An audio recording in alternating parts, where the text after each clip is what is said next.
Dear students, good morning.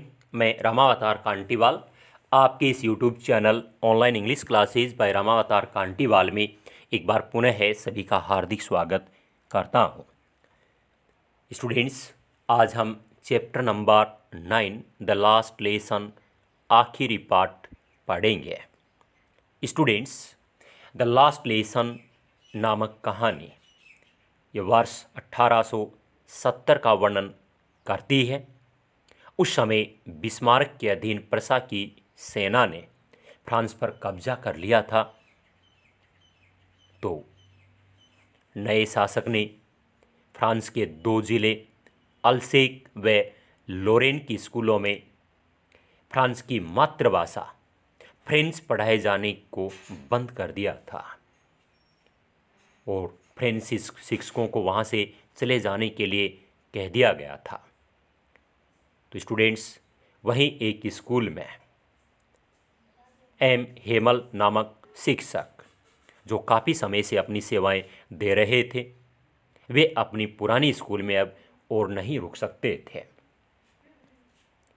तो उन्होंने उस स्कूल से जाने से पहले अपने विद्यार्थियों को बहुत ही ईमानदारी के साथ अपना अंतिम पाठ पढ़ाया। उन्हें जो कुछ भी आता था वो सब कुछ उनको पढ़ा देना चाहते थे, ऐसा लग रहा था। इस पूरी कहानी को जानने के लिए अपन ये चैप्टर पढ़ेंगे, तो बिल्कुल ध्यान से पढ़ें।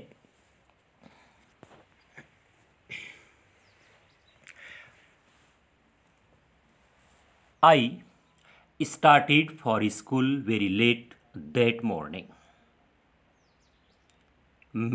उस समय सुबह है, मैं स्कूल के लिए काफ़ी देर से रवाना हुआ था। स्टूडेंट्स, यहाँ आई ये एक स्कूल में पढ़ने वाला छोटा बच्चा है जिसका नाम है फ्रेंच, उसके लिए आया है। And was in great dread of his scolding, especially because M. Himal had said that he would question us on participles. मुझे डांट पड़ने का अत्यधिक भय था, विशेष रूप से इसलिए क्योंकि एम हेमल ने कहा था कि वे हमें पार्टिसिपल्स पर आधारित प्रश्न करेंगे। And I did not know the first word about them. और मैं इनका पहला शब्द भी नहीं जानता था। अर्थात कहने का मतलब है कि मुझे इनके बारे में प्रारंभिक नॉलेज यानी ज्ञान भी नहीं था। For a moment, I thought of running away and spending the day out of doors. एक पल के लिए मैंने घर से भाग जाने और पूरा दिन बाहर बिताने के बारे में सोचा। It was so warm, so bright. मौसम बहुत ही सुहावना था। And the birds were chirping at the edge of the woods. और जंगल के किनारे पर पक्षी चहचहा रहे थे। एज मीन्स किनारा, चर्पिंग मीन्स चहचहा रहे, वुड्स मीन्स जंगल। And in the open field back of the sawmill, the Prussian soldiers were drilling. और आरा मशीन के पीछे खुले खेत में प्रशा के सिपाही अभ्यास कर रहे थे। ड्रिलिंग मीन्स अभ्यास कर रहे, सोल्जर्स मीन्स सैनिक। It was all much more tempting than the rule for participles. ये सब पार्टिसिपल्स के नियमों की तुलना में अधिक आकर्षक थे। टेम्पटिंग मीन्स आकर्षक, यानी जो गुरुजी एम हेमल ने उन्हें पार्टिसिपल पर आधारित प्रश्न पूछने के लिए कहा था, तो ये जो प्रशा के सैनिक जो अभ्यास कर रहे थे वो उससे अधिक आकर्षक लग रहा था। But I had the strength to resist. लेकिन मुझ में विरोध करने की क्षमता थी। स्ट्रेंथ मीन्स क्षमता, शक्ति, और रेजिस्ट मीन्स प्रतिरोध करना।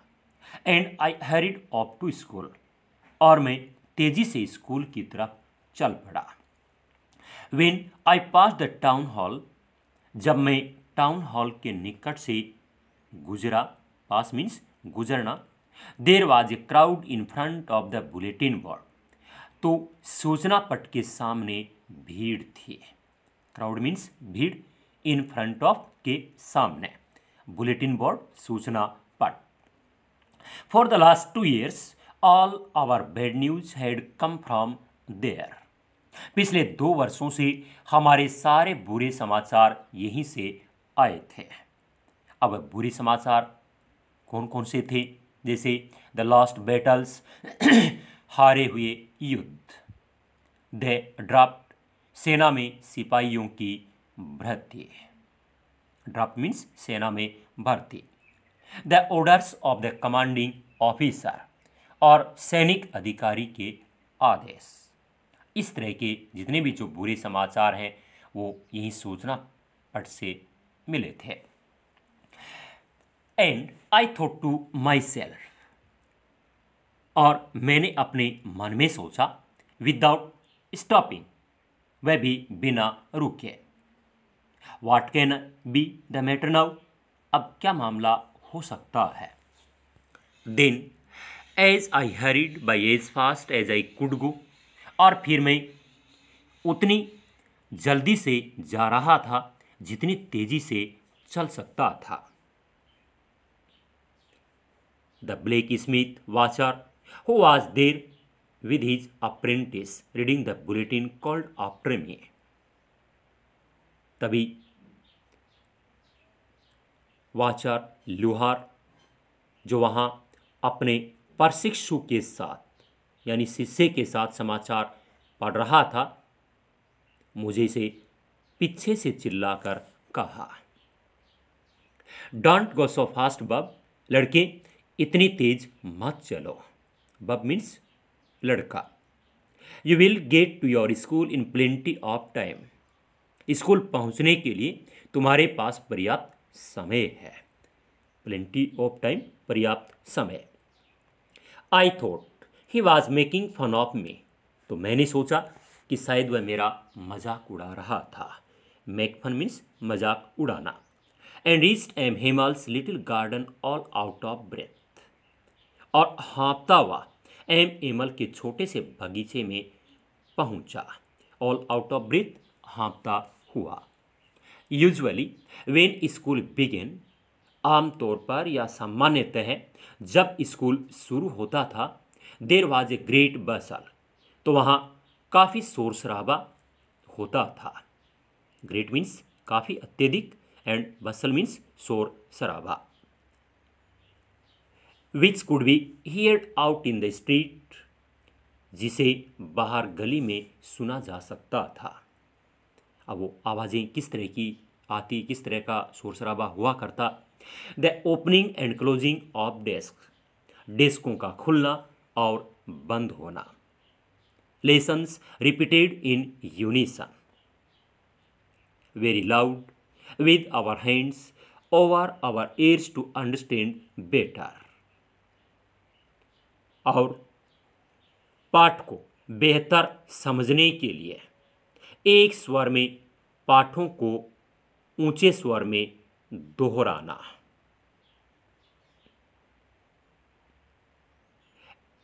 And the teachers great ruler rapping on the table, और अध्यापक जी के डरावने डंडे का मेज पर खटखटाना।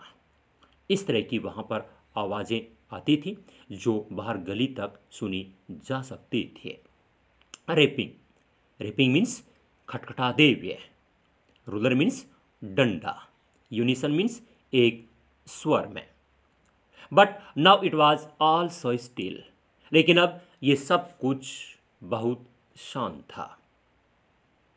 I had counted on the commotion to get to my desk without being seen. मुझे भरोसा था कि मैं अपनी मेज तक बिना किसी के देखे पहुंच जाऊंगा। Commotion means counted on. Counted on का मतलब यहाँ भरोसा होना, और कमोशन का मतलब है बिना किसी हलचल के, बिना किसी के देखे। But of course that day everything had to be as quiet as Sunday morning. लेकिन उस दिन प्रत्येक चीज़ रविवार की सुबह जितनी ही शांत होनी थी। यानी जैसे रविवार को स्कूल ऑफ होता था तो वहाँ पर एकदम शांति छाई रहती थी, आज भी उतना ही शांत माहौल था। थ्रू द विंडो आई सा my classmates.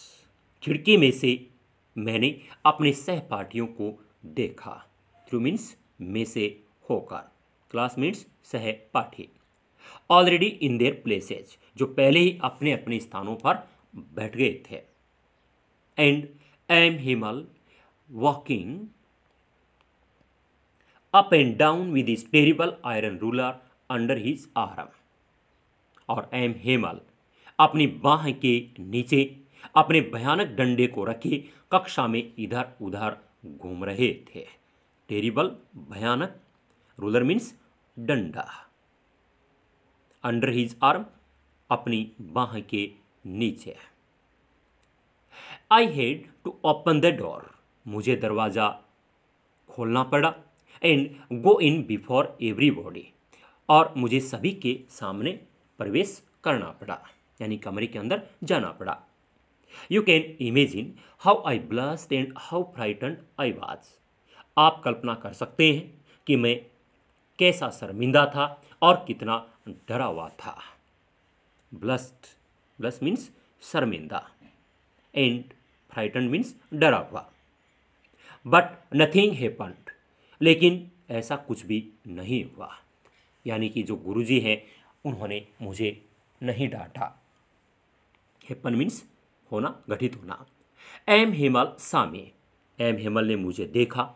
And sad very kindly, और बड़ी ही दयालुता के साथ कहा, go to your place quickly little Franz, नन्हे फ्रेंच, जल्दी से अपनी जगह पर जाओ। We were beginning without you, हम तुम्हारे बिना ही पाठ शुरू कर रहे थे। I jumped over the bench, जब गुरुजी ने ऐसा कहा तो मैंने अपनी बेंच के ऊपर से छलांग लगाई। And sat down at my desk, और अपनी डेस्क पर बैठ गया। Not till then, when I had got a little over my fright, did I see that our teacher had on his beautiful green coat, his frilled shirt, and the little black silk cap, all embroidered, that never wore except on inspection and prize days. जब मैंने अपने भय पर थोड़ा सा नियंत्रण पा लिया, तब तक मैंने ये नहीं देखा था कि हमारे अध्यापक जी ने अपना सुंदर हरे रंग का कोट, उनकी झालदार कमीज और छोटी सी काली रेशमी टोपी, जिस पर सभी तरह कढ़ाई का काम किया हुआ था, पहन रखी थी। एम्ब्रॉयडर्ड, एम्ब्रॉयडर्ड मीन्स कढ़ाई का काम किया हुआ, और फ्रिल्ड मीन्स झालदार। Besides the whole school seemed so strange and solemn. सारा स्कूल काफी अजीब और गंभीर प्रतीत हो रहा था। सीम मीन्स ऐसा लगना, प्रतीत होना, स्ट्रेंज मीन्स अजीब, और सोलम मीन्स गंभीर। But the thing that surprised me most was to see on the back benches that were always empty the village pupil sitting quietly like ourselves. लेकिन जिस चीज़ ने मुझे सबसे अधिक आश्चर्यचकित किया वह थी कि पीछे की बेंचें जो हमेशा खाली रहा करती थी, गांव के लोगों का हमारे ही तरह चुपचाप बैठे होना था। तो इस चीज़ ने मुझे सबसे अधिक आश्चर्यचकित किया। Old Hauser With his three-cornered head, the former mayor, the former postmaster, and several other besides. अब इनमें से कौन कौन थे, यानी कौन बैठे हुए थे? बूढ़ा होसर जो अपना तिकोना टोप पहने था। Three corn means Tikona and head means top. पूर्ववर्ती मेयर, भूतपूर्व पोस्टमास्टर यानी डाकपाल, और इसके अतिरिक्त कई अन्य, ये सभी वहां बैठे हुए थे। फॉर्मर मीन्स भूतपूर्व। एवरीबॉडी लुक्ड सैड, उनमें प्रत्येक व्यक्ति उदास दिखाई दे रहा था। And Hauser had brought an old primer, और होसर अपनी पुरानी पुस्तक लाए थे। प्राइमर, ओल्ड प्राइमर मीन्स पुरानी पुस्तक। थम्ड एट द एजेस, जो किनारों पर अंगूठों से पन्ने पलटे जाने के कारण गंदे हो चुके थे। बार बार उसको पढ़ा गया था तो अंगूठों से पन्ने पलट जाने के कारण और वो गंदी हो गई थी। And he held it open on his knees with his great spectacles lying across the pages. और वह इसे अपने भारी भरकम चश्मे की मदद से पन्नों के ऊपर आर पार रखा था, अपने घुटनों पर खोले था। स्पेक्टिकल्स मीन्स चश्मा। While I was wondering about it all, जिस समय मैं इन सब के बारे में सोच रहा था या विचार कर रहा था या आश्चर्य कर रहा था, M Hemal mounted his chair, उस समय एम हेमल अपनी कुर्सी पर बैठे, माउंटेड मीन्स बैठ गए, and in the same grave and gentle tone, और उसी विनम्र एवं गंभीर स्वर में, which he had used to me, जो उसने मेरे लिए प्रयोग किया था, सेड कहा, यानी एम हेमल ने उसी गंभीर और विनम्र आवाज में कहा। ग्रेव मीन्स गंभीर एंड जेंटल मीन्स विनम्र। माय चिल्ड्रन, मेरे बच्चों, this is the last lesson, ये आखिरी पाठ है। आई शैल गिव यू, जो मैं आपको पढ़ाऊंगा। The order has come from Berlin to teach only German in the schools of Alsace and Lorraine, कि अल्सेक तथा लोरेन के स्कूलों में केवल जर्मन भाषा पढ़ाया जाने का आदेश बर्लिन से आया है। स्टूडेंट्स, ये परीक्षा में भी पूछा जा सकता है, बर्लिन से जो आदेश आया था उसके बारे में। The new master comes tomorrow, नए अध्यापक जी कल आ जाएंगे। This is your last French lesson, और ये आपका फ्रेंच भाषा का आखिरी पाठ है। आई वांट, मैं चाहता हूँ, you to be very attentive, कि आप बहुत ध्यान से सुने। ऐसा गुरुजी एम हेमल कहते हैं। अटेंटिव यानी बड़े ही ध्यान से। What a thunderclap these words were to me, ये शब्द मेरे लिए बिजली की कड़कड़ाहट के समान थे। थंडरक्लेप मीन्स बिजली की कड़कड़ाहट। ओह दे रेचेस, अरे ये दुष्ट लोग। कौन? ऐसा जो नन्हा बालक फ्रेंच वो ऐसा सोचता है। That was what they had put up at the town hall, यही वह बात थी जो उन्होंने टाउन हॉल के सूचना पट पर लगाई थी। स्टूडेंट्स, अब तक उसको पता नहीं था। अब जब गुरुजी ने ऐसा कहा तब उसको जाकर के ये पता चलता है कि वहाँ स्कूल में ऐसा शांत माहौल क्यों था। इसी आदेश की वजह से थे जो उनकी जो मातृभाषा जो फ्रांस भाषा है उसकी बजाय अब जर्मन भाषा पढ़ाने का आदेश बर्लिन से आ गया था। तो ये जो शब्द थे ये उसको बिजली के कड़कड़ाहट के समान लगे। रेचेज मीन्स दुष्ट लोग। My last French lesson, Franz सोचता है, मेरा फ्रांस भाषा का अंतिम पाठ।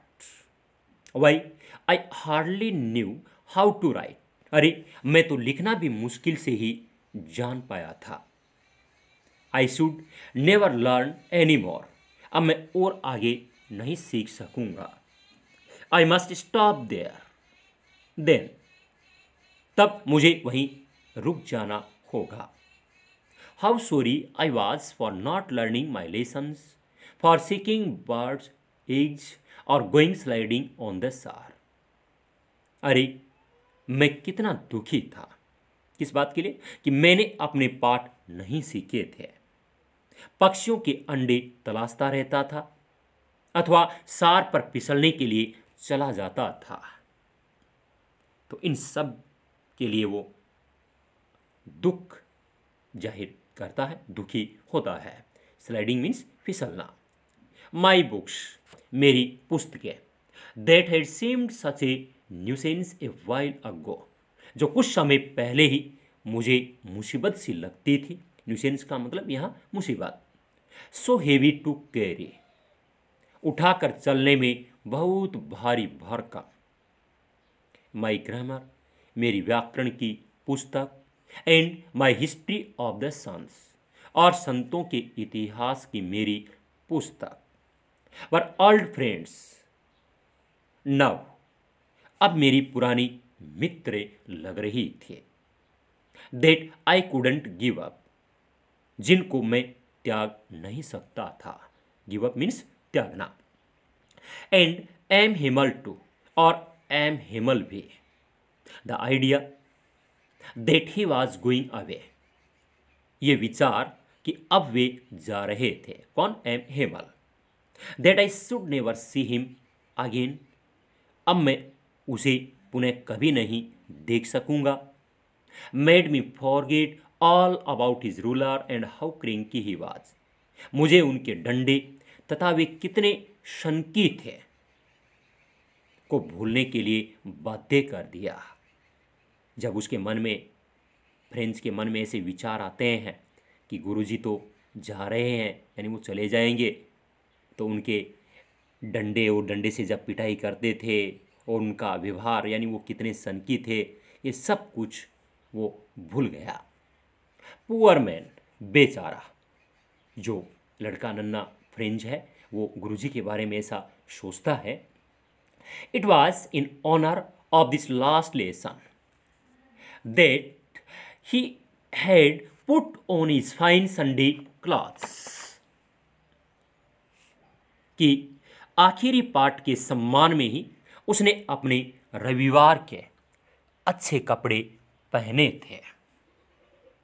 And now I understood why the old man of the village were sitting there in the back of the room, और अब मैं समझ गया था कि गांव के वृद्ध लोग कमरे के पीछे की ओर क्यों बैठे हुए थे। अंडरस्टैंड मीन्स समझना, उसकी सेकेंड फॉर्म है अंडरस्टूड। इट वॉज बिकॉज, ऐसा इसलिए था क्योंकि दे वर सॉरी टू, कि वे दुखी भी थे। They had not gone to school more, कि वे स्कूल में और अधिक नहीं गए थे। It was their way of thanking our master for his 40 years of faithful service and of showing their respect for the country that was theirs no more. ये इन लोगों का हमारे अध्यापक जी को उनकी 40 वर्ष की निष्ठापूर्ण सेवा के लिए धन्यवाद देने का और अपने देश के प्रति सम्मान प्रदर्शित करने का, जो देश अब उनका नहीं रह गया था, ये उनका एक तरीका था। थैंक मीन्स धन्यवाद देना, फेथफुल सर्विस निष्ठापूर्वक सेवा, रिस्पेक्ट मीन्स सम्मान। While I was thinking of all this, जब मैं इन सब के बारे में विचार कर रहा था, थिंकिंग मीन्स विचार कर रहा या सोच रहा, आई हियर्ड माई नेम कॉल्ड, तो मैंने अपना नाम पुकारा जाते हुए सुना। गुरुजी ने उसका नाम पुकारा था। It was my turn to recite, अब सुनाने की मेरी बारी थी। यानी जब आपने शुरू में पढ़ा था, गुरुजी ने पार्टिसिपल नामक जो टॉपिक दिया था, तो सभी स्टूडेंट से जब वो पूछ रहे थे, अब नन्हे फ्रेंड्स की बारी थी। टर्न मीन्स बारी, रिसाइट मीन्स सुनाना। What would I not have given to be able to say that dreadful rule for the participle, all through very loud and clear and without one mistake. मैं participle के उन भयानक नियम को शुरू से अंत तक ऊंची और स्पष्ट आवाज में बिना कोई गलती के सुनाने के योग्य होने के लिए क्या कुछ नहीं कर सकता था। कहने का मतलब है यानी कि मैं सब कुछ सुना सकता था। But I got mixed up on the first words, लेकिन मैं तो प्रथम शब्दों पर ही उलझ गया। Mixed up, got mixed up, उलझ गया। एंड स्टूड देयर, और वहीं खड़ा रहा। Holding on to my desk, अपनी डेस्क को पकड़े हुए। होल्डिंग मीन्स पकड़े हुए।